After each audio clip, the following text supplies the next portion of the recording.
唔知道大家記唔記得啦？藝人舒淇曾經喺 social media 度分享過佢自己塊面都紅得幾犀利嚇。咁當其時外界都有好多揣測啦，又話係敏感啊，又話因為佢有好大壓力而產生咗一啲玫瑰痤瘡啦。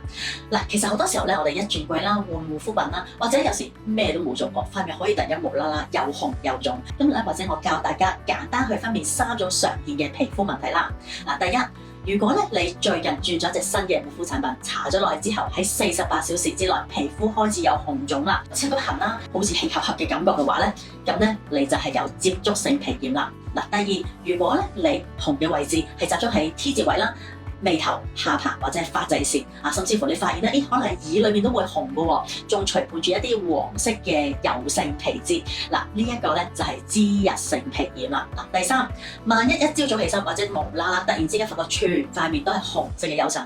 不過中間有一點龍頭嘅喎，成塊面仲有一種好似火燒嘅感覺啦，又紅又熱。仔細之望原來仲有微絲血管添。好多人誤以為呢個係敏感加爆瘡，但係其實呢個好可能唔係你認識嘅暗瘡啦，而係玫瑰痤瘡。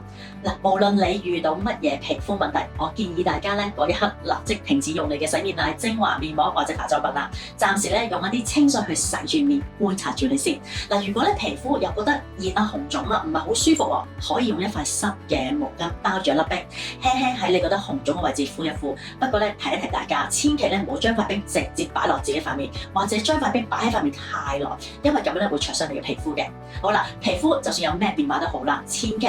唔好亂咁落藥房買任何嘅藥物去搽落去，特別係類固醇嘅藥膏嚇，分分鐘越搽越衰嘅。如果你而家面對緊一啲唔知道係啲乜嘢嘅皮膚問題，唔好估估下啦，不如留言等我去幫你睇睇啊！